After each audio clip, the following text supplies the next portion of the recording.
Hello there everybody, wee Paddy from across the shuck.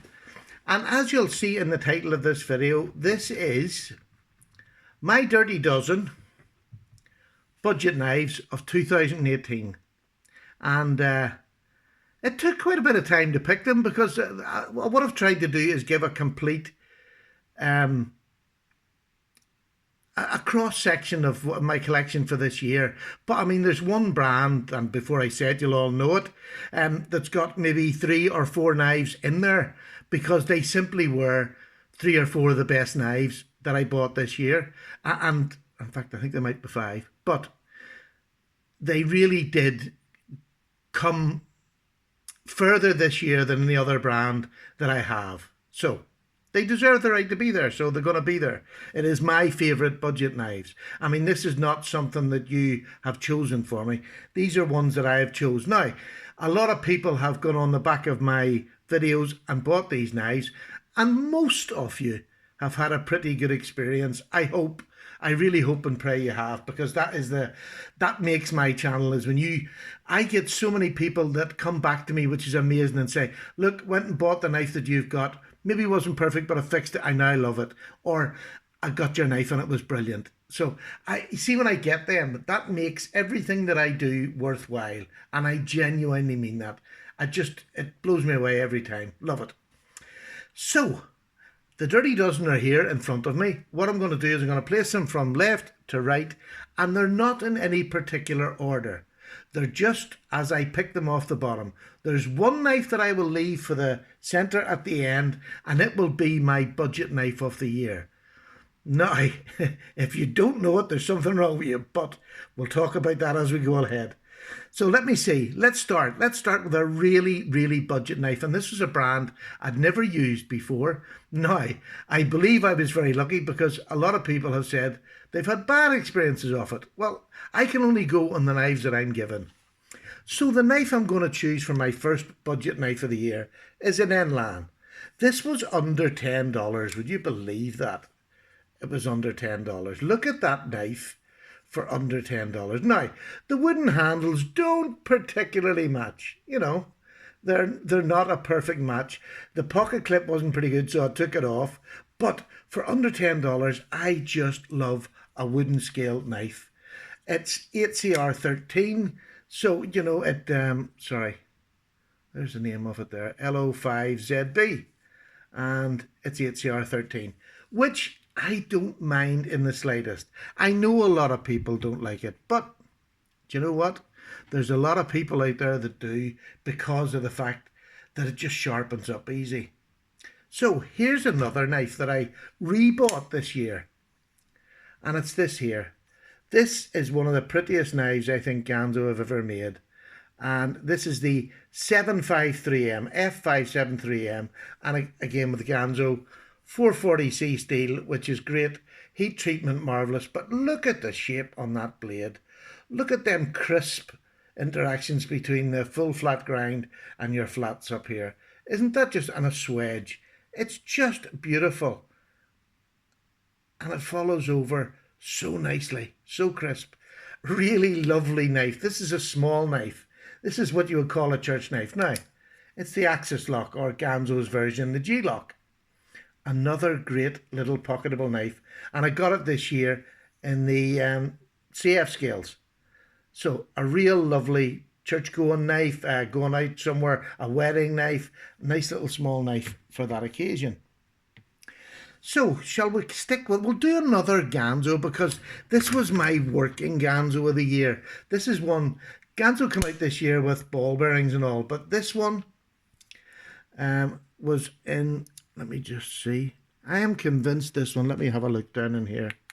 See if I can show you. Do you know, yeah, this is one white washer and one bronze washer. I couldn't remember what, it was 2 bronze, but it's a white and a bronze, a plastic and a bronze washer. Opens beautifully, but look at that blade. Look at that. Well, it's nearly a full flat grind. You know, it's about 6/8 of an inch. Lovely, lovely full flat grind. 7/8 maybe even on the knife. Beautiful, beautiful knife. Great for, I used it on wood, cardboard boxes, it eats through them. Absolutely eats. And this one is, I have to get my hand behind here. It's the F761. Again, 440C, a steel that I love because it's so easy to refresh. You can nearly do it in a pair of jeans. I've said these things all before. But that was a beautiful shaped knife. And look at the handle. It's hard to believe the work that went into this handle. And this is under $20. Do you know what I mean? That is just beautiful. G10. Gorgeous. Now, that's quite a big knife too, which is nice. It's a big working knife. Here's another knife, and this is just part of the, I think I got this one on AliExpress. Yes, I think this was AliExpress. Again, it was under £20, a fairly sizable knife. I'm just trying to see how big this knife is. Well, it's 6, 7, 7, 1, 2, 3, 4, 5, 6, 7. Oh, it's only about 7.5 inches long. I thought it was bigger than that. But it feels solid. It's a wee bit heavier than what the Ganzos are. But look at that beautiful G10 handle. Beautiful jimping on top. Completely purposeful. Not over thick. And a lovely flat grind, which makes it a lovely slicer and cutter. Pocket clips, okay. Okay, not too bad. But just an amazing knife. And the nicest part about this knife, for under $20, it's D2. How good is that? And this was the year for D2, and it was the year for D2 that D2 was tested properly on budget knives, which it had never really been done before. And a lot of the companies that are doing it with proper D2, which is brilliant. It's lovely to see it, because China can be a dodgy place to buy knives from, and there's no doubt about it. And I don't mean that in a slur on the good Chinese companies. I just mean there is some dodgy workings going on in China. But there's also some great knives coming out of them. This is another one. This is another one. Now, this was GearBest. Look at the colours popping at the back of that. This is one of the fanciest knives I have, full stop. It is a homage, there's no doubt about it. I'm not even going to make it, but watch this. Look at that blade shape. Huh? Just look at that and tell me that isn't pretty.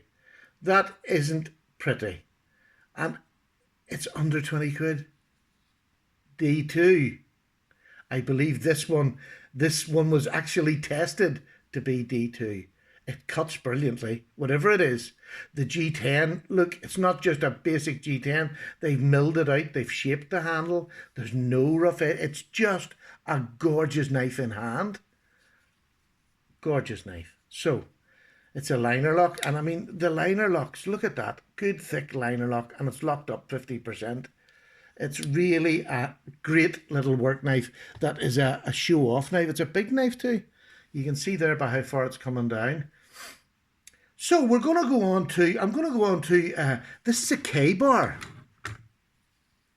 This is a K-bar, and I got this at the beginning of the year. I don't know why I waited so long to get a K-bar. I mean, I'd bought, one of the first knives was Spyderco.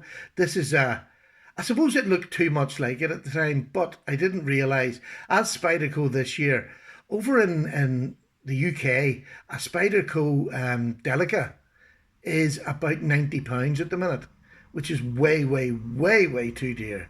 I mean, you're talking over $120 for a Spyderco Delica. I'm sorry, it's just not worth that.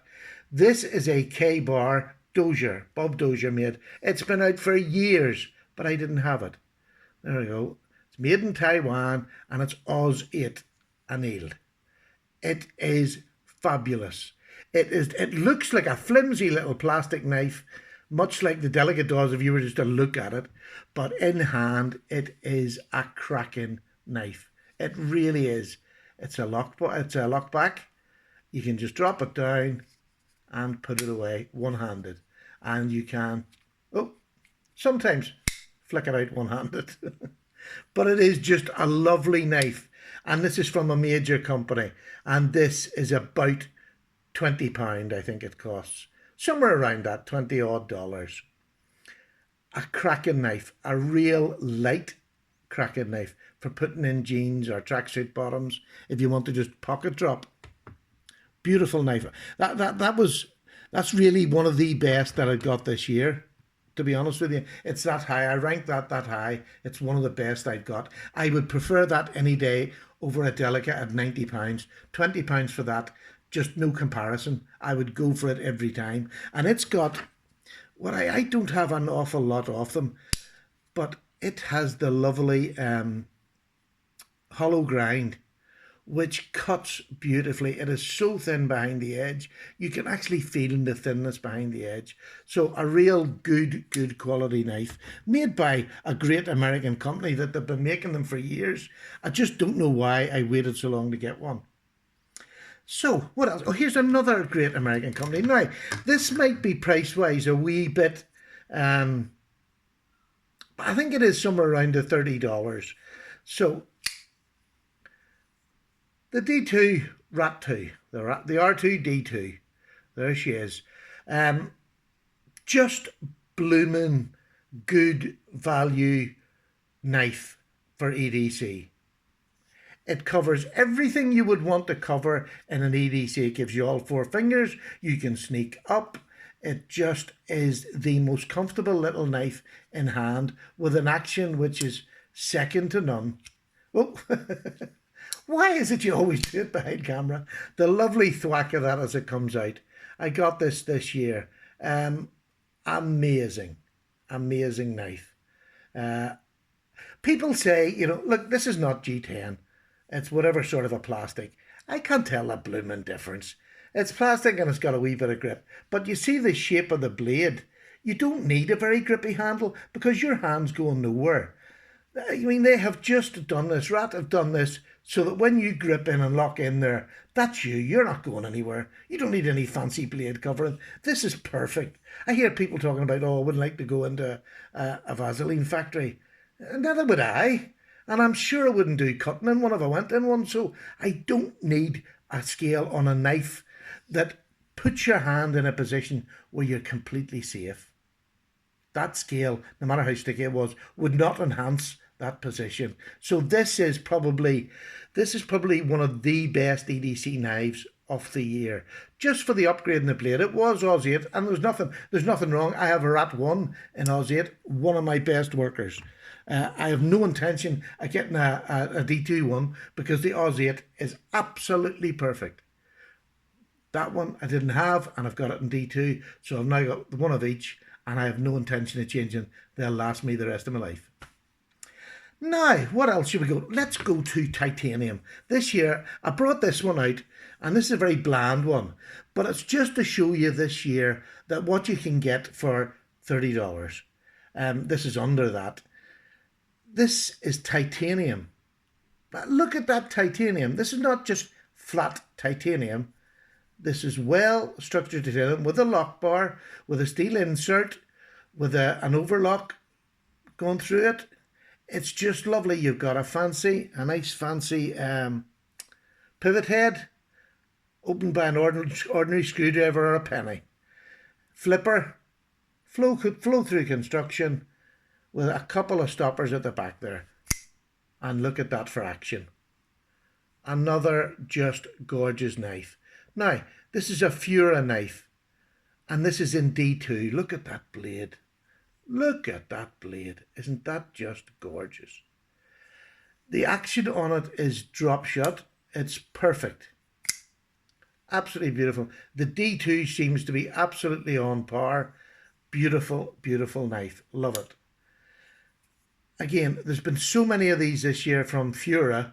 Now, it's the one that I've had most of, Fura gear, and every single one of them have been classic, and this one's just representing all the ones that I've had. If you go back on my channel this year, you'll see quite a few Fura gear knives, and they really stepped up.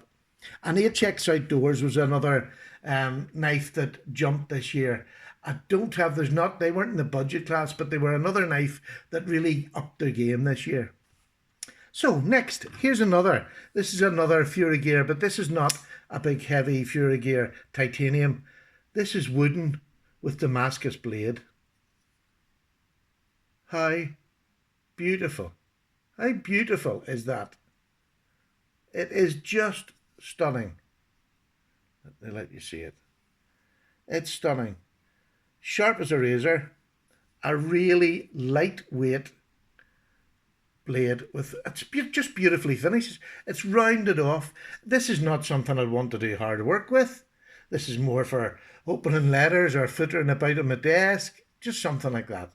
You know, cutting up a bit of paper every now and then. It's just a pretty little knife, weighs absolutely nothing, but a beautifully engineered knife that I didn't think I would ever have Damascus in my collection at budget prices. And this again, under $20 it was when I got it. Beautiful little knife. Now, I know I say beautiful an awful lot, I apologise, but it's just, I get so pleased when I see these knives in front of me, that what you can get for a budget.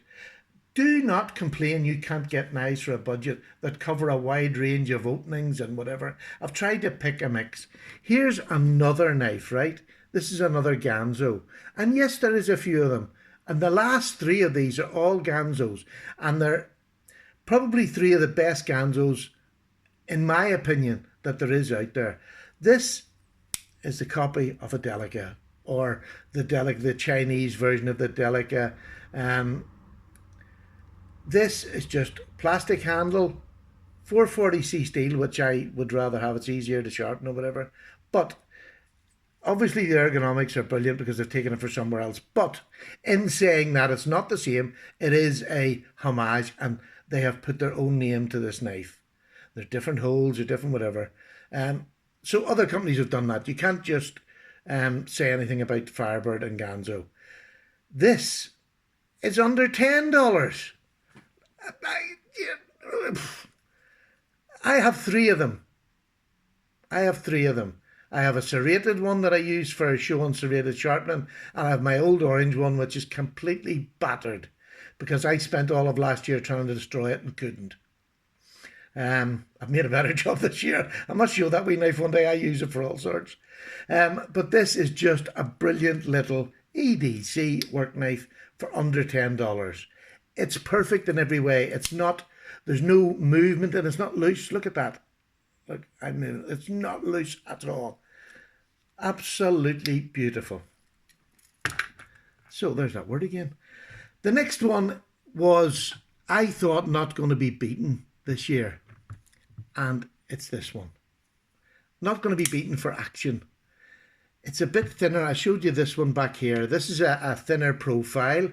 Milled out complete handles, G10 handles. It's 440C steel, and this is the 763. The 763 with 440C. I thought this was not going to be beaten. Watch the closure of this. And this is a G-lock. This is not an axis lock, a G-lock. Look at that. It just closes with no effort whatsoever. It is the most fidget-friendly Ganzo that I have got. It is lovely in hand. It's a nice big deep handle. You get your hands really in it, really grippy. There is a bit of jimp in there, but to be honest with you, my thumb's up here, so I missed that. But there's a lovely little flat spot that is slightly ramped for your thumb to sit in, which is just perfect. This very nearly won budget knife of the year for me. It was only beaten in the last couple of weeks. Up until then, this would have been my budget knife of the year for the simple fact of that action, which is just amazing. So, there you are. There's the 11. The Dirty Dozen is made up by the knife that I know you're all going to know that so many people have bought, that were people who had never bought Ganzo knives went out and bought this. I know they did this year. And this is it. The Ganzo. Look at this blade. I've got it in the green because I don't have that many green knives, and I didn't have that many green Ganzos. This is the FH11 in D2, which has been verified as D2 with a Rockwell hardness of 62. Now, let me tell you, that is the most beautiful flipping knife that I have.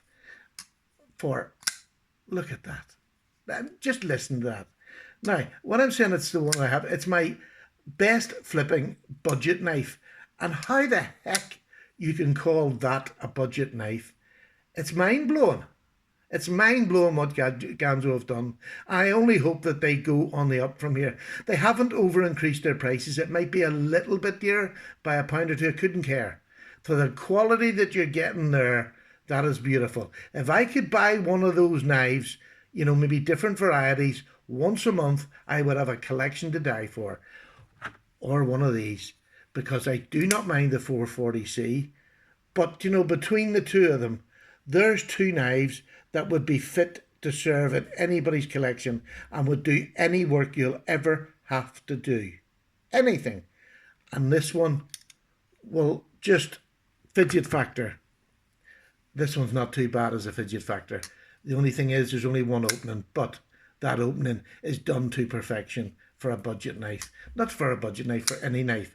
So the Ganzo FH11 is my budget knife for the year, without a doubt. For every reason. The D2 blade steel is correct. The G10, which is contoured. It's contoured all the way around. It's chamfered all around. The clip is a deep pocket clip. It's a half decent clip.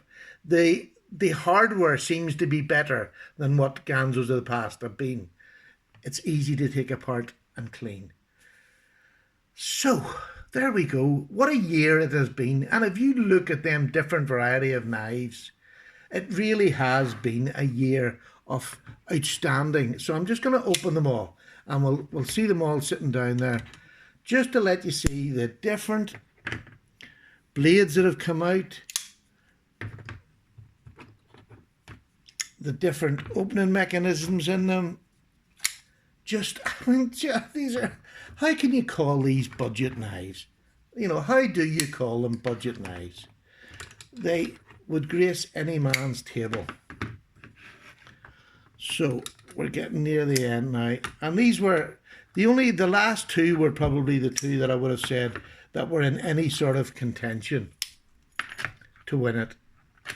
I took the clip off this so I could clip it in my pocket and it sits deep carry rather than the clip that was originally on it. Ooh, there you go, folks. And there's the winner sitting atop them all. I hope you've enjoyed this. I hope you like the blade shapes, the styles, and the ability to build a collection that is not going to break your bank over a year. One buy, that would be the same price as one really good knife, but I've got 12. So, my collection to me is something I will get out on a regular basis. Pick one or two knives, get them out, give them a sharpen or just give them a stropping, have a look at them, play with them, put them back again. That's what I do with my collection most of the time. I very rarely hard use it anymore. I don't have that sort of a lifestyle anymore. But I can do with these. I can take them down to the forest and use them down there. And every single one on that table would go down there and work well. I mightn't take this wee wooden Damascus one down. Too pretty. Too pretty. That's like a girlfriend. Don't take your girlfriend to the woods. Now, I'm away. I have a lovely cup of tea that I meant to drink while I was doing this and I didn't. So a cheers to you. A very, very big welcome to my new subscribers. And I'm going to throw you a channel to go and have a look at. If it's blade steel sharpness and how people test and random testers. This young fella was given to me, well, not given to me, but it was put up on Cedric and Ada Peter over in Australia. He told me about Supersteel Steve. And I've gone over to his channel and he tests a different variation of what Peter does. But it's different. And it's nice the way he does it. He's a very engaging personality. Language can be a bit choice sometimes, young Stephen. But apart from that, and that's joking aside, he has a great channel. You can see the enthusiasm in him. And I love to see enthusiasm. I do love his channel. And I recommend it to my subs. Please go and see. Children friendly. But that's what it's about. This is an adult. I'm not a particularly adult channel. Mine would be of cleaner taste, but we're all different. And Supersteel Steve is doing a marvellous job. He's a chef, so he knows about knives. And that's always a big asset when you're testing knives, that you can back it up with your knowledge. So there we go. Take care, all the very best, and a couple of more videos before Christmas, and then we've got another whole year of new knives to come. Take care, all the very best. Bye now.